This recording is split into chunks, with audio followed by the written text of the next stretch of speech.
Donovan Phillips Leitch, known mononymously as Donovan, emerged as one of the most enigmatic figures of the 1960s folk and psychedelic movements. Often overshadowed by contemporaries like Bob Dylan, Donovan carved a unique niche by weaving mysticism, magic, and spirituality into his music. This documentary, Mystical and Magical, delves into the life and artistry of a man who became the soundtrack to a generation's quest for transcendence.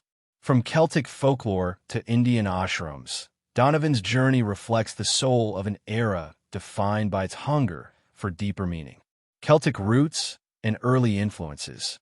Born on May 10, 1946, in Maryhill, Glasgow, Donovan's upbringing was steeped in the rugged beauty and folklore of Scotland.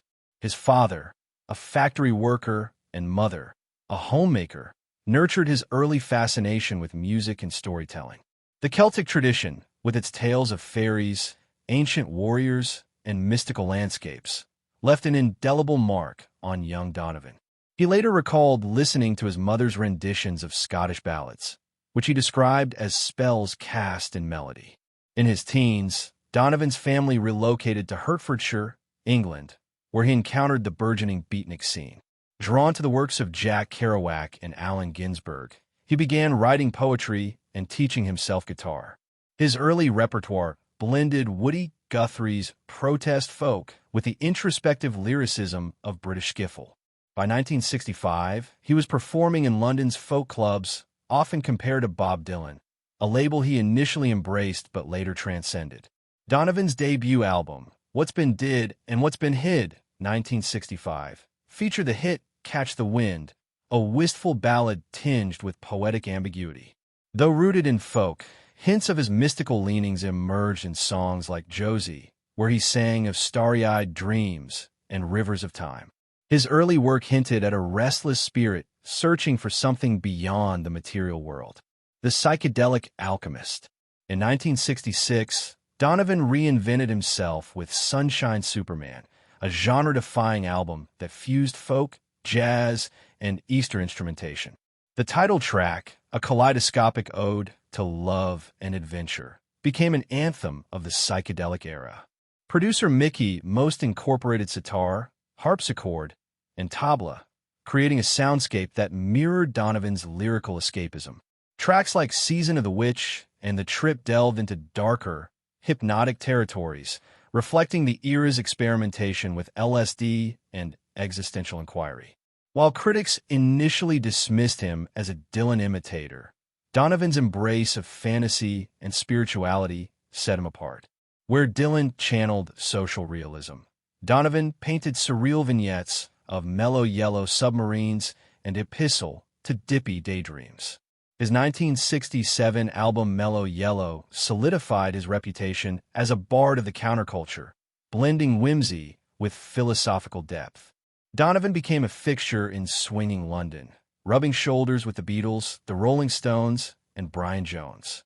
His friendship with Paul McCartney and George Harrison led to collaborations, including uncredited contributions to the Beatles' Yellow Submarine. His flat in Chelsea became a salon for artists, poets, and mystics, earning him the nickname the Pied Piper of psychedelia. Pilgrimage to the East. In 1968, Donovan joined the Beatles, Mia Farrow, and Mike Love of the Beach Boys at the Maharishi Mahesh Yogi's ashram in Rishikesh, India. This pilgrimage marked a turning point in his spiritual and creative life. Under the Maharishi's guidance, Donovan deepened his practice of transcendental meditation, TM, which he credited for unlocking new creative dimensions. The Rishikesh experience permeated his music.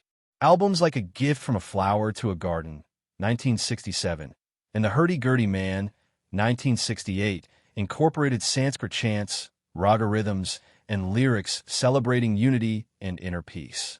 Hurdy-Gurdy Man, with its droning tambura and cryptic imagery, when truth gets buried deep like a twisted maze, became a cult classic, later embraced by the rock community for its proto-metal undertones. Donovan's time in India also saw him tutoring John Lennon and Paul McCartney in finger-picking guitar techniques, which influenced songs like Dear Prudence and Blackbird. This exchange symbolized the symbiotic relationship between Donovan and the counterculture's leading icons. Lyrics as incantations. Donovan's lyrics often read like pagan incantations. In Were Your Love Like Heaven, 1967, he invokes a pantheistic vision: the red and the orange, the green and the blue / the shimmering sky, all violet too. His fascination with color and nature mirrored the psychedelic experience, blurring the line between the earthly and the ethereal. Mythology and symbolism tracks like Atlantis, 1968, reimagined Plato's myth as a cautionary tale for the modern age.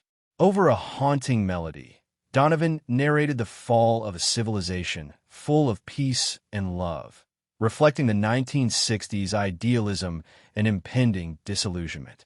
Similarly, Three Kingfishers drew from Zen poetry, weaving allegories of enlightenment. Not all of Donovan's mysticism was light-filled. Season of the Witch, 1966, captured the paranoia of the era, with its ominous bassline and warnings of musty halls and suspicious minds. The song later became a staple of horror soundtracks, underscoring its timeless eeriness. Legacy and cultural impact. Donovan's music provided a sonic backdrop to the summer of love, Woodstock, and anti-war protests. His advocacy for peace and mindfulness resonated with activists, while his whimsical style influenced fashion trends: floppy hats, paisley shirts, and flower crowns. From David Bowie to Kate Bush, Donovan's fusion of mysticism and melody left an indelible mark. Contemporary acts like Devendra Banhart and Fleet Foxes cite him as a pioneer of psychedelic folk.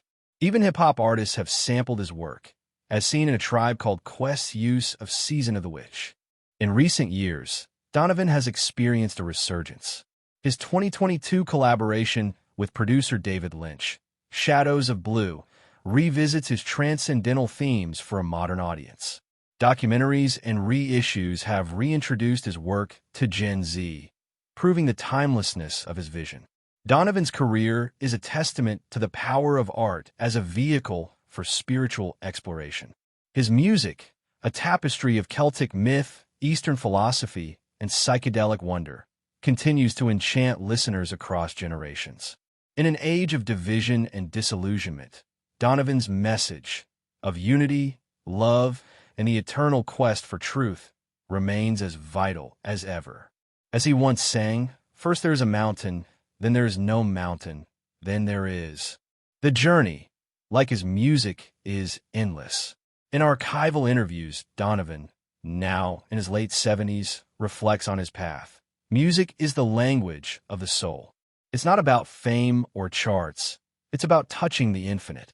His eyes still sparkle with the same wonder that captivated audiences 6 decades ago. The mystical and magical, it seems, never fade.